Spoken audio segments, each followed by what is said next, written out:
ឃើញក្មេងដតៃគេស្រវាខំរៀនរីរដំរេះយកចំណេះធ្វើស្ពានតែខ្ញុំផ្ទុយឃើញនំរយប្រាក់លៀនចាប់យកតន្ត្រីកែច្នៃមកធ្វើស្ពានការងារក៏លំបាកដែរអ្នកកុំផ្ដេកផ្ដួលបើអ្នកខ្ជិលណាស់ដេកស៊ីទៅវាស្រួលអនាគតនៅលើដៃវាអាចនឹងប្រែប្រួលបើអ្នកចេះសម្រួលបើអ្នកចេះសម្រាពួកយើងត្រូវជំនះជោគជតាយើងមិនអាចទៅពឹងព្រះមានថ្ងៃលិចក៏វាមានថ្ងៃរះបើអ្នកចង់លេងដើម្បីឈ្នះបើអ្នកបរាជ័យបានពីអាយុអ្នកផ្ទះខ្ញុំដេញចាប់ក្តីសម័យទោះដឹងថាវាហ្វទោះដឹងថាវាមិនហ្វាន់ដូចជាពាក្យគេថានេះជារឿងពិតមិនមែនជារឿងនិទាននេះមិនមែនជីវិតអ្នកសុំអ្នកស្ងាត់មាត់ភ្លេង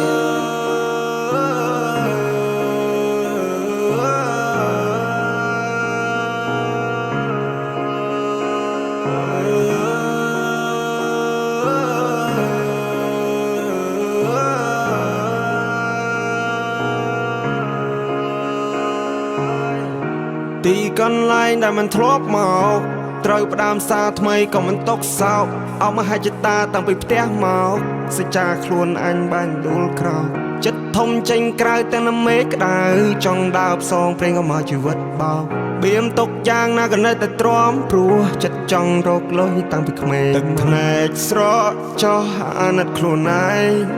300គីឡូម៉ែត្រខ្ញុំត្រូវខំសាងតំណែងដល់ដីថ្មីគ្មានអ្នកគេស្គាល់ត្រូវកសាងគេឈ្មោះចាំងចែងលើលោកនេះមិនមែនលំបាកតែឯងលទ្ធផលនឹងតបស្នងស្ដាយស្ដាយបើសិនជាអ្នកខំប្រឹងឈរជើងឲ្យមាននំណឹងមួយច្បាស់ដូចក្តឹងភាពក្រលំបាកខ្ញុំហឹងជីវិតគ្មាន control អាល់យើងជាម្ចាស់កប៉ាល់ខ្ញុំប្រាសំលេងវាយភ្លេងដូចជាអ្នកបដាល់គ្មានឧបសគ្គណាអាចធ្វើឲ្យខ្ញុំចាល់ជីវិតនេះខ្ញុំរលេងបលលេងដូចជាបាល់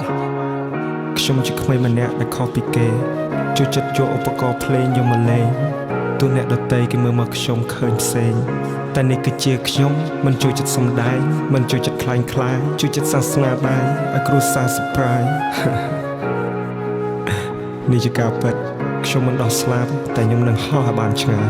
មានគេសើចមានគេយំព្រោះជីវិតខ្ញុំទុកនៅលើដៃរបស់ខ្ញុំជាអ្នកអមជើងរបស់ខ្ញុំចង់ដើរស្រេចតែខ្ញុំគ្រួសារគ្មានលុយដុំតែខ្ញុំអ្នកបង្កើតលុយដោយខ្លួនឯងម៉ាក់ប៉ាខ្ញុំបង្រៀនកូនឲ្យប្រឹងប្រែងជីវិតខ្លួនឯងកុំពឹងលើអ្នកដទៃប្រយ័ត្នណាពាក្យសម្ដីនិយាយច្រើនវាគ្មានន័យ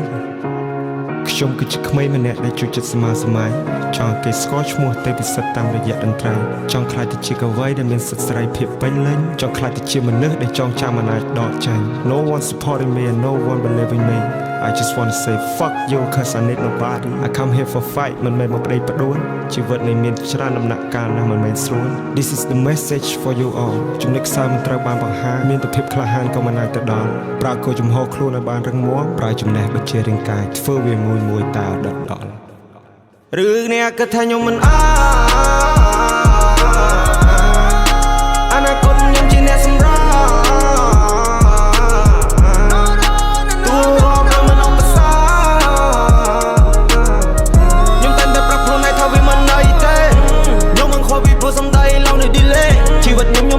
មិនមែនសម្រេចលើមាត់គេ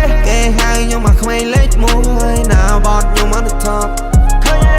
ពេលនេះខ្ញុំស៊ីដេកលេងព្រួយខ្ញុំចាំបិទមាត់ពូននេះសោះណាធុញទ្រាន់នឹងជីវិតខ្ញុំធ្វើអ្វីមិនទាន់ស្គាល់ខ្ញុំពុកកុំមួនសន្មត់ក៏របៀបសំដីគ្រប់យ៉ាងដែលអ្នកឃើញសិតតែខ្ញុំកំណត់គេហៅខ្ញុំមកក្មេងលេខ1ណាបតខ្ញុំអត់ទៅថប់ពេលនេះខ្ញុំស៊ីដេកលេងព្រួយខ្ញុំចាំបិទមាត់ពូននេះសោះធុញទ្រាន់នឹងជីវិតខ្ញុំធ្វើអ្វីមិនទាន់ស្គាល់ខ្ញុំពុកកុំមួនសន្មត់ក៏របៀបសំដីគ្រប់យ៉ាងដែលអ្នកឃើញសិតតែខ្ញុំកំណត់